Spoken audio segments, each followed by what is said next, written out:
Şehit Mustafa'nın tek istediği, Allah'tan tek istediği bu şehitlik mertebesiydi. Yani Allah'tan tek istediği oydu. Cenab-ı Allah o şehadeti kendine nasip etti. Yani bizleri biraz üzdü falan ama Allah mekanı cennet etsin. Allah bizleri bütün şehitlerin, peygamberlerin şefaatine mahrum etmesin Cenab-ı Allah inşallah. Dışarıda içeri geldiğinde, okulda içeri geldiğinde, camide namazda, derse içeri geldiğinde Mustafa gir demeden Mustafa içeri girmezdi kesinlikle. Kapıda beklerdi. Gel oğlum derdik. Mustafa öyle içeri girerdi.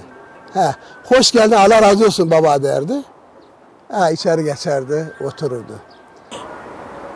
Mustafa'dan 4 taneydi.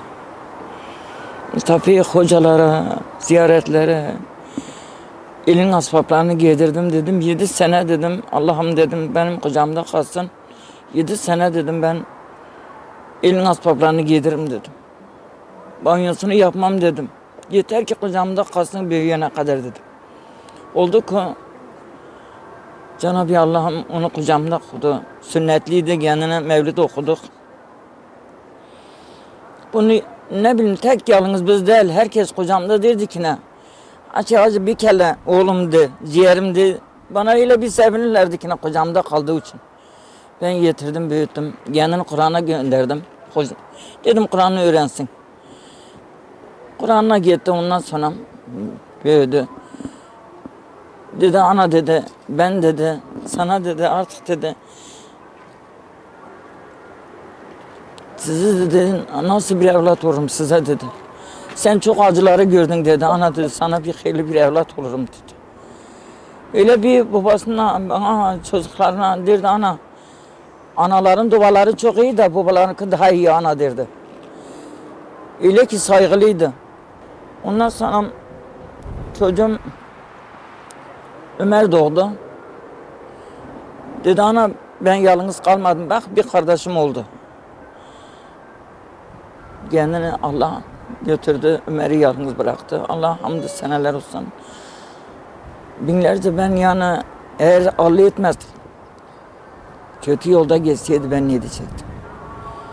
Tamam ben sabahın babası üzüldü. Benim sen şükür et Allah'ına. İyi yolda gitti. Kendi istedi. Allah'ım dedi beni yolunda Antep'te 1. şehit ben olayım. Bunu söylerdi. Dedi ana dedi. Ben dedim Mustafa ile söyleme ya dedim. Ana dedi sen bilmiyorsun dedi. Bilir misin dedi şehitler dedim. Peygamberler dedi zemzem suyunu ikram ederler şehitlere. Ben öyle Allah'ın kuluyum ki ben ondan sonra şehit düşem. Bana hiç üzülme ana dedi. Sen bilmiyorsun dedi. Namazı bilmiyordum. Dua bilmiyordum. Hayla daha fazla bilmeyeyim. Ana dedi namazını kıl. Mustafa dedim ben dua bilmeyeyim dedim. Ben nasıl kılayım dedim. Ana bilme dedi. Yeter ki kıl ana dedi. Başını kaldır indir dedi. Allah daha seninki dedi bizkinden iyi olur dedi. Sen yeter ki kıl ana dedi. Babasının namazı kıldırdı. Baba namazını kıl dedi.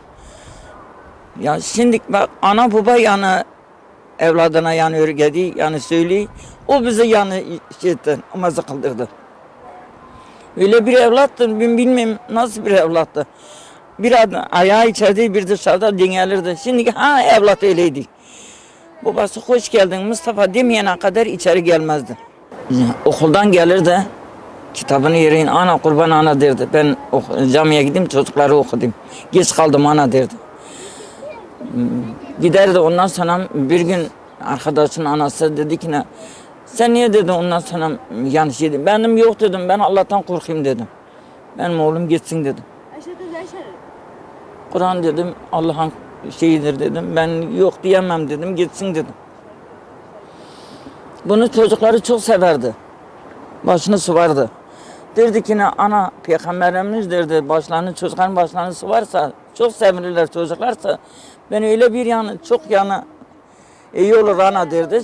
Çocuklara hediye alırdı, öteberi alırdı, verirdi. Çok günü gözü buldu. Yeter ki Kur'an'a giderlerdi çocuklar. Arkadaşları değil. Pintilerdi diye, ondan sonra pislerdi diye, bu Mustafa diye bunları diye melek ederdi diye. Eve gidin elinizi yüzünüzü yıkayın gelin ben size okudurum. Öyle bir Allah'ın ana ne bileyim bu dünyada hiç gözü yoktur ya. Derdi ana dünyanın malına tapmayın. Ben Mustafa derdim baban çalışmazsa biz ne yerik? Ana derdi Allah adamı açık olmaz. Allah adamı açık olmaz derdi. Bilmem Allah'ım kendini daha bizden çok sevdi. Dünyasının hayırını görsün oğlum.